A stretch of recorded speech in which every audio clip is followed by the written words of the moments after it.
Good morning, YouTube family. How you doing? Where are you at today? Let me know down below in the comment section. What you up to? You working? You slacking off? You watching Trucker Josh vlogs when you should be working? Good job. Good job. Good choice. Good choice. So we're here. It's Wednesday, and we're in North Dakota, headed to Havre, Montana. Havre. I don't know if I'm pronouncing that right or not. Havre. Havre. Montana. Montana is one of my favorite states. I'm excited to get there. We got a long way to go. We got to go all the way across the northern edge of North Dakota, just below the Canadian border, all the way into Montana. Let's get going. This drop is, or Havre is just south of western Saskatchewan for us Canadians up north. All right, now you know. Let's go. So I swung past the Walmart here, the first one I saw, just to pick up just a few things. I didn't need too much. Just some sandwich meat and those little powdery things that you put in your bottle of water to make it taste better. I use the Propel brand. I've shown you before. It also is packed full of vitamins and electrolytes. And 0 sugars and 0 calories. So I really like using them. I've been drinking a lot more water than usual, which is good, I think. Excuse me. Woo!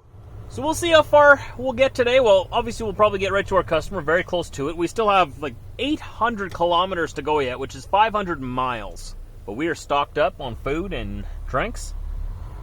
Like I was telling you earlier, I've been trying to up my intake of water a lot. So that's what these ticks are up here on my window. I've had 3 bottles of water today. That's 1.5 liters.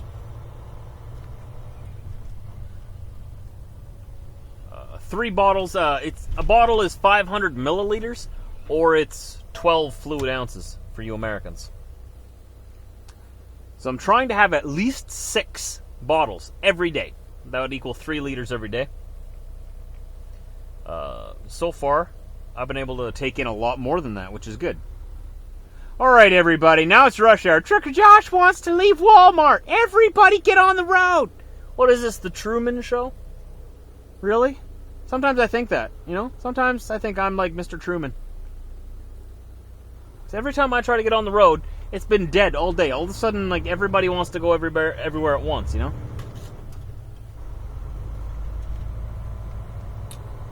Alright. Let's give her. Got a long way to go yet. I'm trying to figure out what town this is that we're in here. What town is this? It's got a Walmart, so it's my kind of town. You know what I mean? There should be a town name on something, right? Everybody keep your eyes open. Tell me if you see a town name. I find that in the United States, they put signs up less often than in Canada of what town you're coming into. In Canada, every single town has a big fancy sign. Welcome to our town. We're so glad you found us. Please, please stay. Stay a little while. Welcome. Whereas in America, it's like, all right, everybody. Get your stuff and get out. Come on. Keep it moving. Keep it moving. We don't want to tell you the name of our town or you might stay longer. Come on, get out of here. Host of service, auto value. No. Leibold Dental? Is it Leibold? Is that the name of the town? It's a Leibold Dental there. That might be someone's last name, though. Who knows? Brian Schweizer. Oh, they got some Germans around here, too, do they? Haha. My people. State Bank of Bonneville. Oh, okay. No, Bottineau. This is Bottineau, North Dakota. All right, now we know their town name. Now we got to stick around a while and get to know everyone. Right? Is there a stop sign here? Why is there a stop sign on the sidewalk over there? Is that for pedestrians? That's for pedestrians. Okay. Pedestrians get stop signs here. That's hilarious. A little PATRON. Nice little town. Very well established. Everyone's taking care of their lawns better than me. I'm jealous. I need a new mower. I saw those people at Walmart. Hey, I already know half the town. Hey, Diesel, look at this. This is Bottineau, North Dakota. Look at that. They even got a bowling alley that is painted pink. Okay. Oh, it's for breast cancer. Okay. Oh, it's for sale, too. Oh, that's too bad. Why you guys don't support breast cancer? You put them out of business? That's not very nice. Everyone should go bowling. I love bowling. All right, 45 miles an hour, Diesel. 45 miles an hour. My speedometer's in kilometers an hour, so don't be fooled. I'm not doing 70 miles an hour. They got a Chevy dealership. Oh, diesel. I think we belong here. They got German people and Chevy dealerships. We're right at home. Minot, 80. Okay, good. We are going through Minot. I'm going to fuel up there. Why not fuel up in Minot, right? Why not Minot? It's a really tall flagpole that guy had. Wow. Well, that was fun. That was fun. 65 miles an hour. 105 kilometers an hour is the speed limit here. We are headed westbound. The Canadian border is about, I'd say, 25 miles that way. The Magic City. Just coming into Minot, North Dakota here. It's actually quite a big city, eh? You never really think it is, and then you get here and you're like, whoa, I thought this was just a small town. We passed by their Air Force Base a little while ago. That's a little city into itself. And down the hill, they got the downtown in the valley here. Another cool place to come and visit if you're ever in the area. Though Minot is kind of pretty secluded, you know, compared to the rest of America. I mean, it's way up here by the Canadian border. It gets really cold in the wintertime. There's no real big city nearby. The biggest city nearest here would be Minnesota, Minneapolis. Or, you know, you got Bismarck, a little south of here, Jamestown, but it's sort of its own little thing out here. Yet there's a lot going on. Lots of military people out here. I think I'm going to have to get out of this lane. I think my lane ends. Is that why nobody else is in this lane? Okay. Oh, this guy's super nice. Look at this. Right away makes room for me. Well, thank you very much there, buddy. You're going to get the little flasheroos. Before we say thank you. That's not very common. Usually it takes forever for someone to realize, oh, this truck wants to get into my lane. And then they have to be good people with good souls to actually let a truck in front of them. You know? Most people don't want to be behind a truck. Right. Let's get through this little construction mess here. You'll see downtown off to our left as we come up this bridge.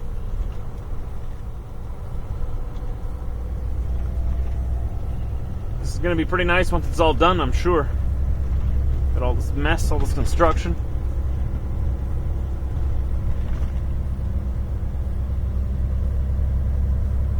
What a beautiful town. Looks like a very old city, like all these old buildings here. There's an old railway yard right there. Railway station. That's probably the only way of getting into town way back in the pioneer days. Yeah.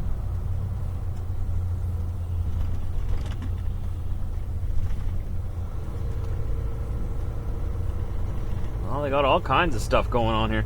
I've noticed also in Minot here, the majority of people drive massive vehicles. Big SUVs, big pickup trucks. Which is an American characteristic. You find that a lot more in the States than you do in Canada even, and especially in like European countries and stuff. You come to the States and people drive big vehicles. Massive. I mean, it's like that in Western Canada, but if you go over to Eastern Canada, to Ontario and Quebec, very few people drive these big trucks like I have in front of me here, or big SUVs. First off, the fuel is way more expensive in those areas because they're taxed out the rear end. And secondly, I guess the culture just doesn't need, the lifestyle, I mean, doesn't really need pickup trucks. Even though I think it is always necessary to have a pickup truck. Always. I mean, I could live downtown Manhattan, New York. I'd still want a pickup truck. I don't know where I'd park it and how I'd get around with it. But you still got to have a big truck. You know, how are you going to do stuff? Get things done, you know? I don't know, you can't do much with a car. You can't pull anything. You can't haul anything. Well, that's just my opinion, though. So I agree with the, I guess you'd call it the culture or lifestyle of having big vehicles. We're pretty much directly straight south from Regina here. Coming up to the border with Montana, still in North Dakota. Apparently they do this in the States too. You see this all the time up north in Canada. Anybody order a house? It's on the way. Look at this thing. Just a giving her. Yeah, see? Just going for it. Huh. I wouldn't mind pulling one of those ones. Oh yeah, so what you delivering today there, Trucker Josh? Delivering a house? You know, just pulling a house down the road. That'd be awesome. What do you see, Diesel? What do you see? Stay there. Is there a cat? I don't think he wants to be your friend, Diesel. So we are in, what's this called again? Wolf something, Montana. Wolf Ledge? No, Wolf Den? Wolf? Something Wolf, Montana. We're still a little ways away from where we got to be in Havre. I'm not going to make it quite all the way there today. But we're going to get as far as we can. Just took my half-hour break here. Nice truck. Look at this thing. Classic. Lots of old trucks out in this area. That's one of the things I really like about Montana and this whole area of western United States.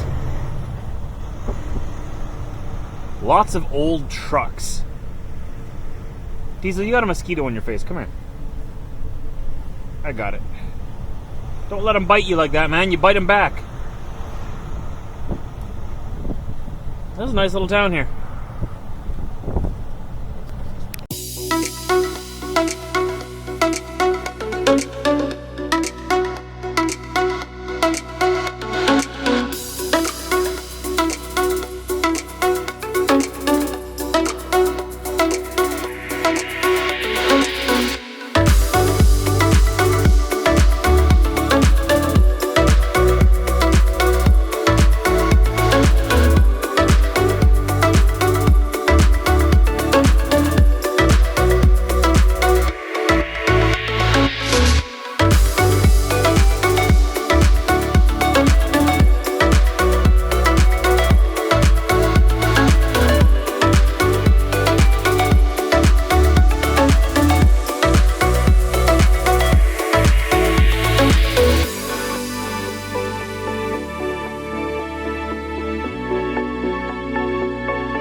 No idea where we are now.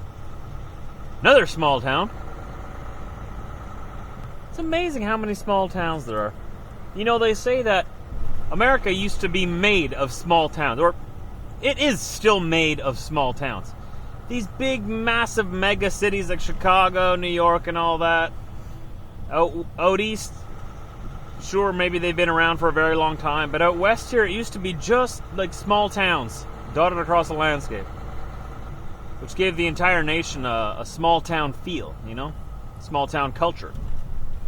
They're still all here, but the big cities are just growing so fast right now that they just sort of dominate the news cycles, I guess.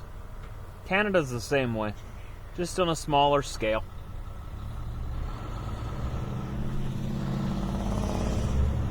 What do you think, Diesel? We got 2 hours and 1 minute left. I should pull over here somewhere, see if I can find where we're going to stop for tonight. What are these guys doing here? I'm going to give them some extra room here.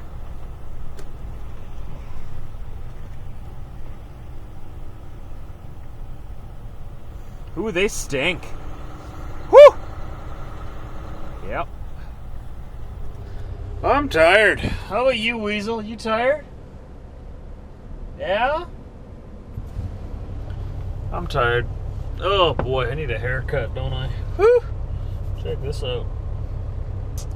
So we didn't quite make it to Havre. We made it to Malta, Montana. We're parked at this little rest area here in town. No one else around. It's like a ghost town. I passed by a museum with big windows, and inside was like one of those carriages, those covered carriages that the pioneers came west in. That's so cool, the way the Americans down here value their history so much. In Canada, the West was founded the exact same way, right? Horse and carriage coming west from across the east and also from the Rocky Mountains. In Canada, we have much the same history. Like, our histories between our nations are so intertwined, like so close. But in the States here, there's just so much more history. Like I always say, like, I'm from Western Canada, so my perception of Canada is Western Canada. And I can relate to the Western United States a lot more as well, because since I'm from that region. Technically, if you look on a map, I'm part of the Midwest of the U.S., but in Canada, we just consider it all West. There is no Midwest. But, like I was saying, we just have less population, right? But the same history, the same timelines pretty much. Except they fought for their independence with bullets and weapons and got their independence in 1776. And we waited 100 years and just asked very nicely and politely, and we got our independence. Sort of. The Queen is still head of state for some reason. So she is still my queen. She was queen when my mom and dad were born. Just to put that into perspective for you, she's been queen for a very long time. A lot of stuff has happened under her watch. The entire Commonwealth has completely been turned upside down and completely changed. But anyway, that's a story for another time. She will go down in the history books, though, that's for sure. She's already the longest reigning monarch in history of the British Empire, I guess. But anyways, our histories, yes. The Americans, they always have beautiful big museums showcasing their history. They're proud of their towns. And a lot of places I've found that in Western Canada don't have that. They just don't know. Maybe they're not taught, or maybe they don't value it as much. But I love it down here in the Western states. Like, I love it. I wish I could just stay here. But unfortunately, all good things must come to an end, and I must go home. But then I'll come for another visit. And until then, we'll keep making videos. Right, Diesel? He's tired. I gotta stop babbling here and go to bed. We will see you right here in Malta, Montana tomorrow morning. We're gonna deliver this freight behind me and then figure out what we're doing from there. I don't know yet. So, talk to you tomorrow.